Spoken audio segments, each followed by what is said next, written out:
Mga kababayan, narinig ko na ito before kay dating Pangulong Duterte. Pero ngayon, nagre-resurface yung video. Actually, may nag-message sa akin na i-share ko itong video. Pero nakita ko, nag-trend nang talaga.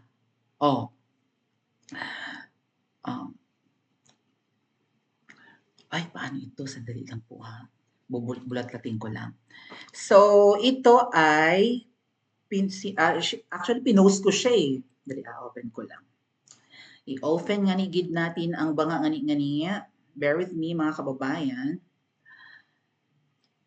And ito ay isang malaking misteryo. Kasi ang pinag-uusapan dito ay gustong-gusto, what the heck, ni Liza Tanas na maging ayaw mabuksan. Bakit? What? Ibang level. Kakaiba. Ayaw gumana. Anyway, eto yan.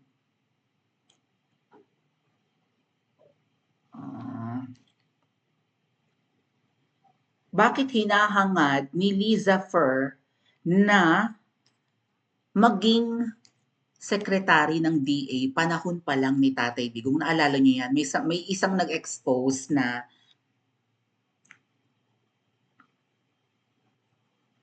drug addict daw. Pakinggan natin. Pakinggan natin. Hindi ko to narinig na in-expose ni PRRD na drug addict pala si Marcos Jr. Akala ko nagpaparinig lang siya ng nagpaparinig.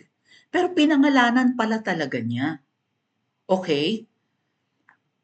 And panahon pa lang na si Tatay Digong ang nakaupo, gustong-gusto na ni Liza Tanas na pamunuan ni Ngiwi Jr.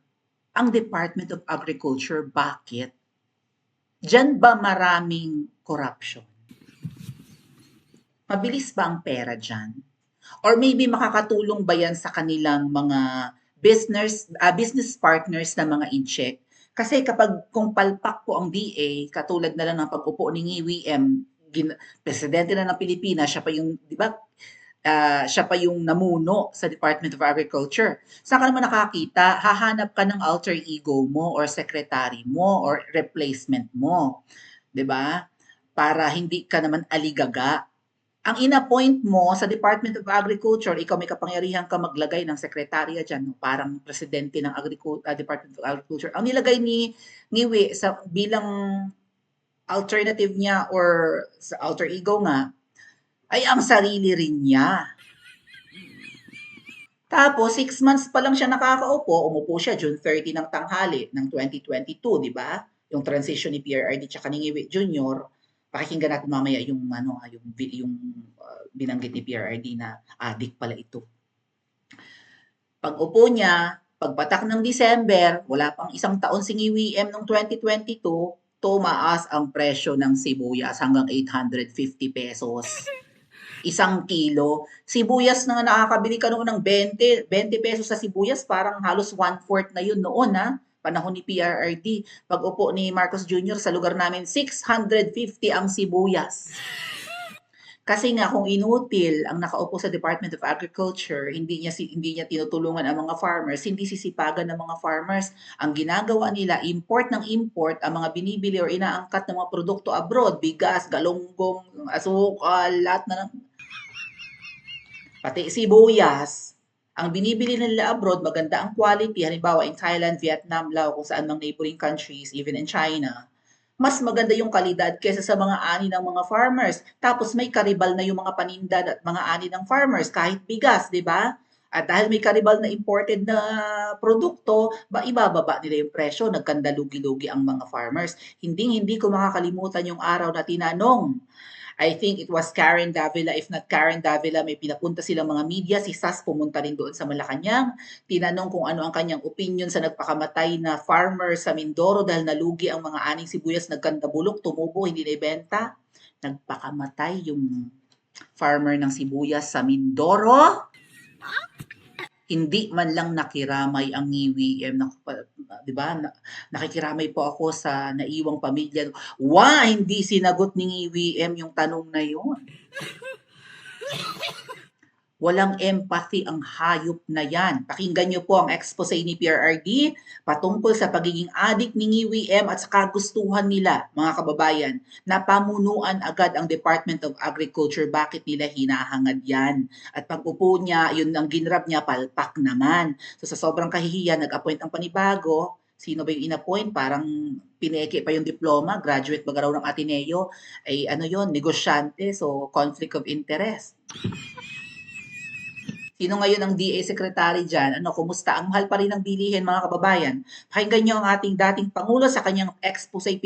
Binanggit pala niyang adik tong hayop na ito. Ba't hindi tayo nakinig? Nabudol tayong lahat. Galing kayo.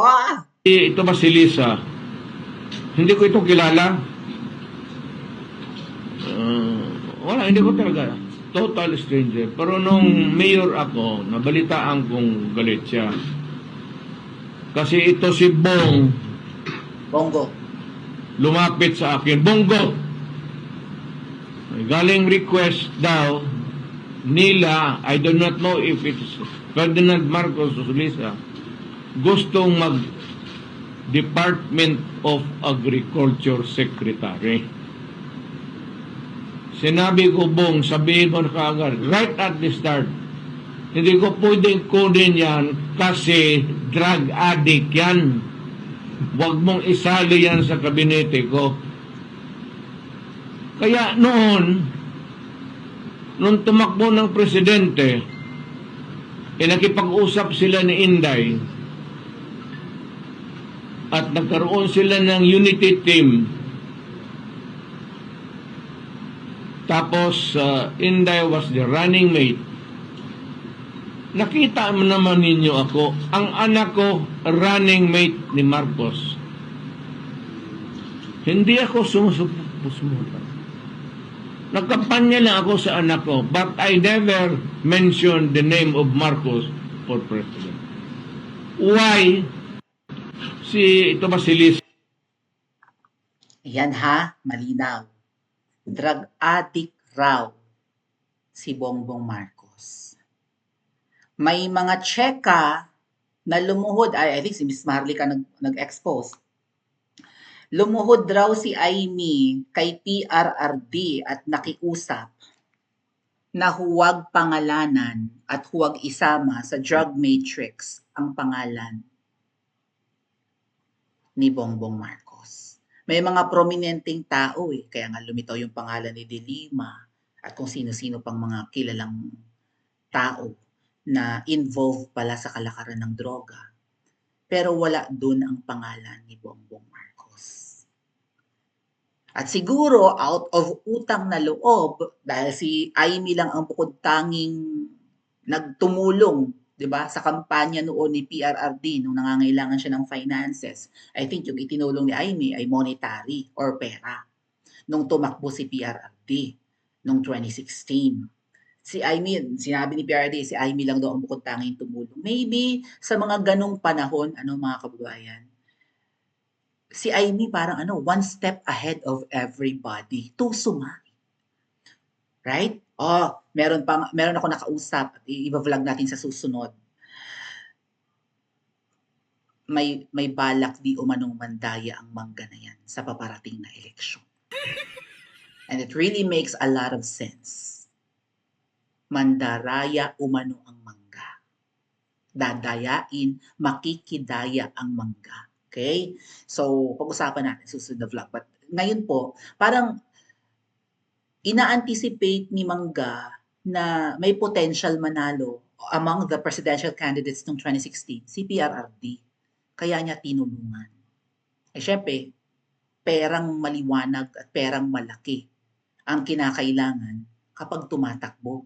According to Senator Miriam Defensor Santiago nung nabubuhay pa, maliit daw or manipis daw yata ang 1 billion budget kung tatakbo ka bilang senador. Nagsasalita pa ng ganun si Senator Miriam, mga 2016 pa lang din, baka 2015 pa nga, nung ini-interview ni Karen Davila. Malaking pera ang involved kapag tumatakbo ka, mag-iikot ka sa buong Pilipinas, magastos ang campaign paraphernalia, ang pagbiyahe, ang mga tao, di ba, na isasama mo, magbabayad ka pa ng campaign ads. Si Pangulong Duterte nagbayad ng 7 million sa ABS-CBN para ipalabas ang kanyang campaign ads, hindi pinalabas ng Katol Network. Perang maliwanag. At nag-offer ng tulong nun si Aimee, tinanggap ni PRRD.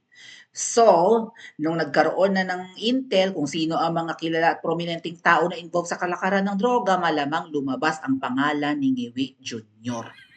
Kung hindi ka adik Ngiwi, magpa-drug test ka. Dahil ito, muli na namang nagre-resurface, muli na namang nagte-trend or trending na naman ang video or ang recording ni PRRD saying na ikaw ay drug addict at ayaw kanyang maging part ng kanyang cabinet. Sino ang kinalantari ni Liza Tanas para pakiusapan si PRRD? Si Bongo. Ang alam ko po, kinakausap din ni Liza Tanas si Binibining Maharlika para ilakad. Okay? Or kung sino man yung mga close kay PRRD, kinakausap ng babaeng ahas na i-appoint naman sana sa DA ang kanyang asawa. Si Liza Tanas ang kumikilos. And then, ang pinakamalapit kay PRRD noon bilang, ano tawag sa kanya? Special aid? Ano ba tawag? Parang executive secretary ba si Bongo nung si PRRD ang nakaupo?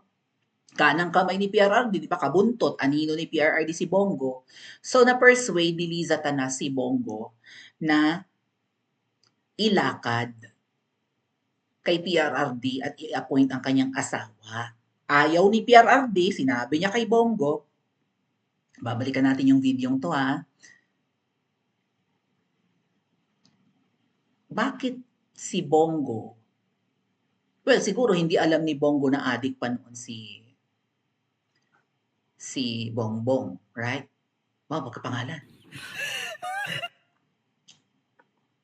Pero mabuti na lang matibay-tibay si PRRD at hindi siya bumigay kahit na kanang kamay na niya ang nagsabi na i-appoint mo raw si Bongbong Marcos bilang DA Secretary.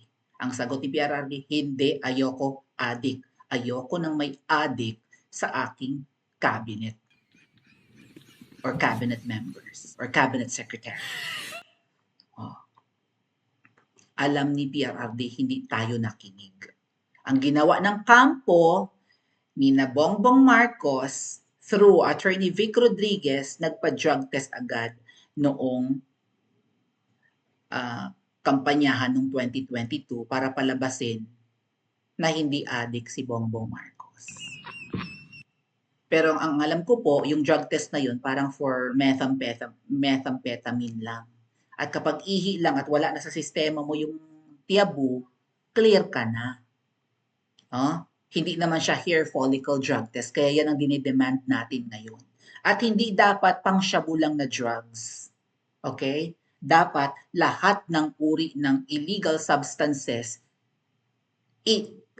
dapat makita sa test. So kung merong specific test for kokaina, gamitin yun. Kasi baka magkakaiba yung mga drug tests, mga kababayan. Kasi kung ihi-ihi lang, usually, para lang yun sa mga tiyabu or sa mga, baka sa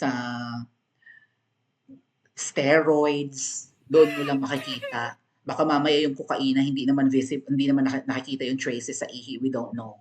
But hair follicle, since nagsistay ng matagal, kahit 6 months ka pang tumigil, sa buhok dapat.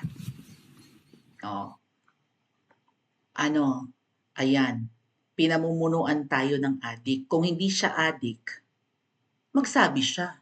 Pwede niya namang sabihin, okay, in the past, ganyan ako, pero nung umupa ako, hindi na. Dahil alam kong kasalanan yan. Krimen ang gumamit ng ipinagbabawal na gamot, tapos leader ka pa ng bansa. Pwede niya sabihin, tumigil na ako kasi hindi pwede, dapat responsable akong leader. Hindi nga makapagpa-drug test, tinatawan-tawanan lang, iniisnab lang yung mga request, yung pressure, yung criticisms.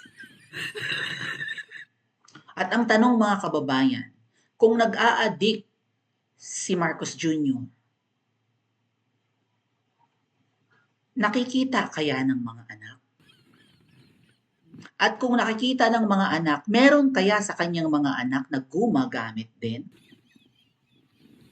At sa sobra nilang kalungkutan at galit kay PRRD dahil tinanggihan ni galit na galit daw si Liza. Galing sa bibig ni PRRD kanina, di ba? Galit na galit daw si Liza. Hindi kaya itong magpapakulong kay PRRD ay isa rin sa rest back ni Liza? Pa-comment po sa comment section at mag-like and subscribe din po kayo.